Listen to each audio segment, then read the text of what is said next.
Hello, I am the Dance of Life Dancer, and today I am going to share with you part 2 of 7 Days in Hell. Thank you. There was no more comfort of any kind, and now my purpose as well as the purpose of life is non-existent, and it was gone forever. No. Like it was never, it was over, destroyed. Nothing but a useless wasteland of what was once life, beauty, once humankind, now in torment forever, dead to life, forever. Then suddenly, as suddenly as it started, my cell came to a stop. I saw several horrible creatures outside my cell. I can't even begin to describe them. As I couldn't bear to look at them. My God, it seemed they were over 15 feet or more tall.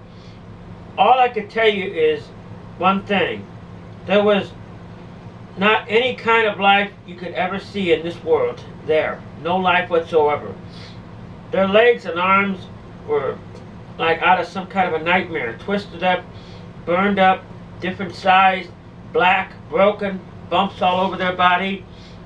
Some kind of a reptile. What I felt, even as far away from them as I was an evil so horrible, so totally, so pure evil. It was covered with the sounds of terror, and the evil came from them. It came from them. As I tried to get away from them, I thought I was in the center of some kind of a nightmare. The creatures had disfigured arms, different sizes, eyes that were so evil they would burn your soul out. Everything about them was twisted up out of shape. And I had such a horrible sense of total hatred felt from them. Pure torment, torture, went through my mind as I tried to run away back into the big cell. The smell, the heat, the red dark flame out of nothing. As I could not move at all. I was so weak. I thought I was being held down, as I could see bodies of people in agony screaming in the outlines of the flames. In agony with every sound of the voice they could make. I saw disfigured arms, lost human souls, in a far worse place than I ever was in. I was screaming in flames, unlike anything you could ever dream or have a nightmare about. I saw in the distance many thousands of creatures, big and small, disfigured on the barren ground. Spiders as big as dogs, worms disfigured, twisted up, as large as a child, some as small as an ant. I saw a large opening going up with thousands of creatures tied to the cavern's walls, like a thing going up, twisted up with chains. Most of the creatures I could never even begin to describe to you. All of a sudden I fell to the floor, immersed with pain, as the creatures closest to me reached out to me in my cell, began to go back again, as it shook me around like a madman would shake its fist. The intense heat alone was hotter than I've ever felt before. It alone should have fried me to a crisp. But somehow I was not feeling the entire effect of this place. I cannot explain it. As my cell went back up, I felt such a loss and separation from life. Everything. I can't even begin to explain. As I screamed out, cried out loud in total petrified terror. Again I stopped in the place where it all started. A barren building. Looking out was yet another black steel door in this room, with all had 4 cells put together in it. This was where I spent most of my 7-day ordeal at. The walls were dark green, small blocks with a rough stone kind of blocks. As I lay on the floor of the cell, I realized whatever this was, I had a normal body like any living person would. In this cell, this place, I saw no one. No food was given to me. I felt no hunger even though I was there 7 days. It felt like many, many years. During this time, my hunger and my use of the bathroom was suppressed. I felt no urge to do either. However, I felt just as alive as you do right now. As I continued geared towards me, I can't even understand. I heard voices screaming, voices from God knows where, saying illegal transgender over and over again, for hours on end without end. Stop. And their words I could feel, as I could literally feel it and cut through the darkness of this place with a knife.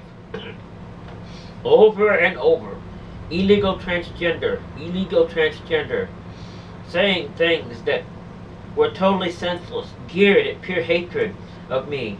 And demons, I can't even shut them out. Could not even shut them out. Even with placing my hands over their ears, I could hear the sounds. I tried plucking ears out to no avail. I'd be there hearing people in other rooms. A loud voice would scream out loud, "Susan! Susan!"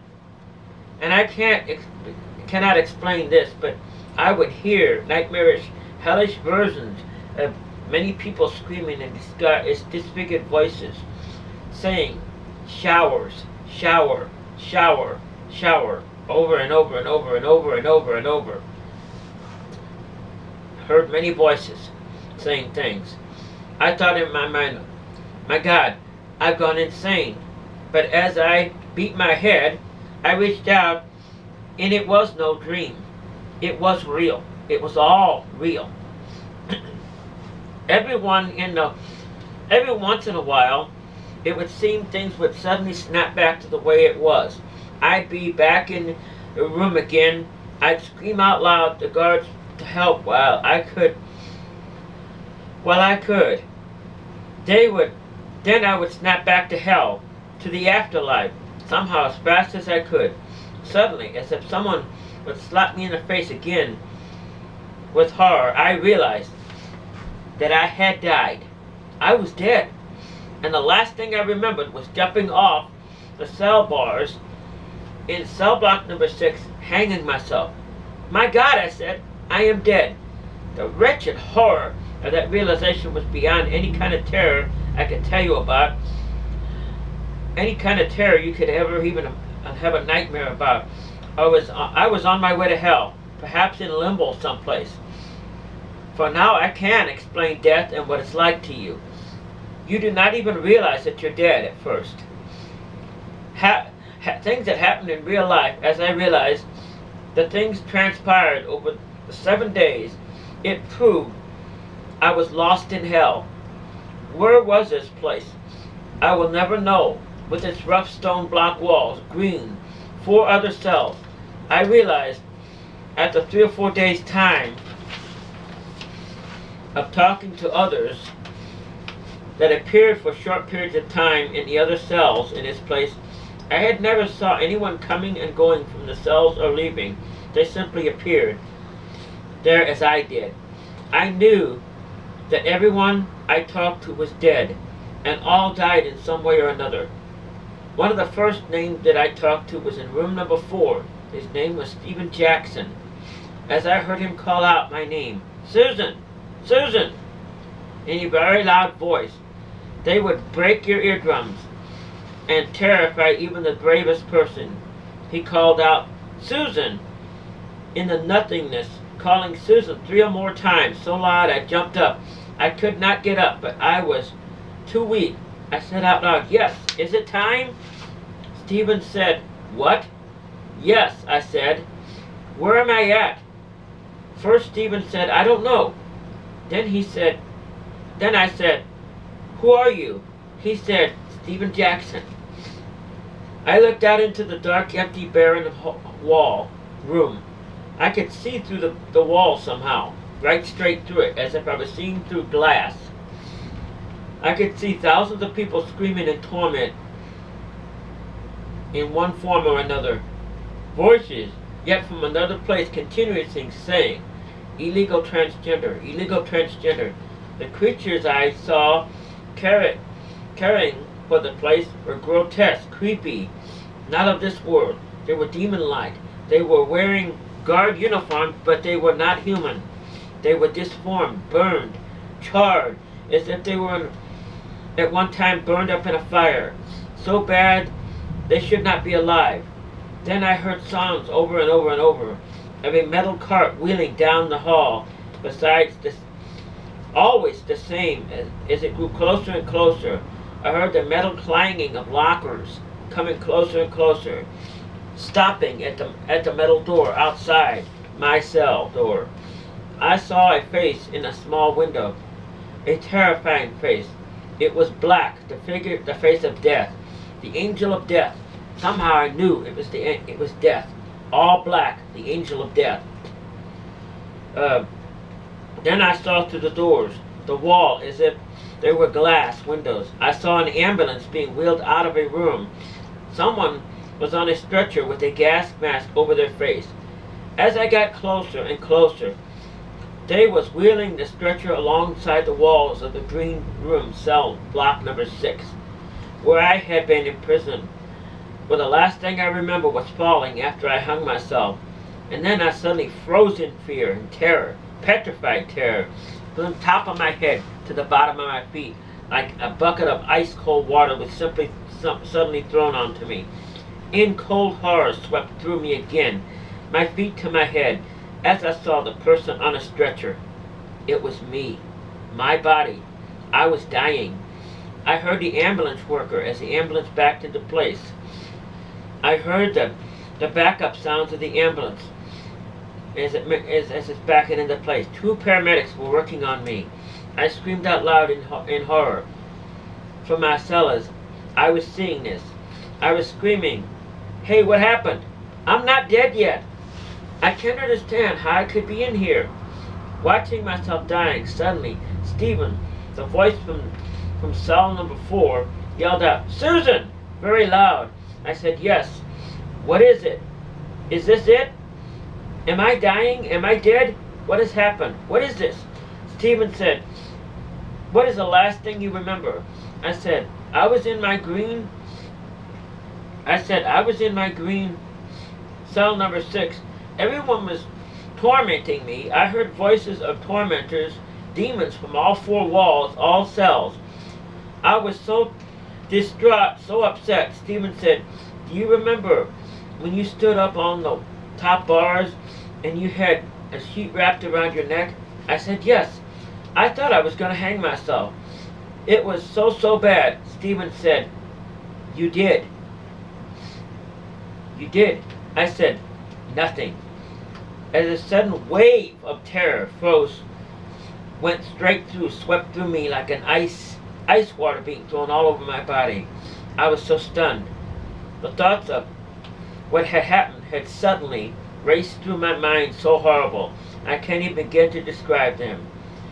I was stunned. As I fell on the floor face first, Stephen said, "You hung yourself, and you're hanging there right now, and you're dying as we speak. You're hanging in between life and death. Your time's running out. You're in between life and now in limbo." As this hit me, as I screamed out loud in horror at what was happening, "God help me! God, please help me!" I fell to the cell floor, so weak I couldn't move. I could literally see my life, my home, my mom, and everything flashing before me in a horror, realizing that literally within seconds of death, or am I dead right now, I am a sinner, and my God, hell is a real place. I'm in hell. I've gone to hell. I got myself up and yelled back to Stephen, "What do I do? What do I do? What can I do? I don't understand how I'm here. Now, how can I also be dying in cell block number 6? I don't understand." Stephen said, "You're hanging there in cell block number 6 right now. We're trying to get someone to help save you." With that, I could hear loud screams and bars clanging of hundreds of inmates, like hundreds of inmates in a jail slamming against the bars, trying to get the guards' attention. Thank you. I hope you join me for part number 3. Thank you.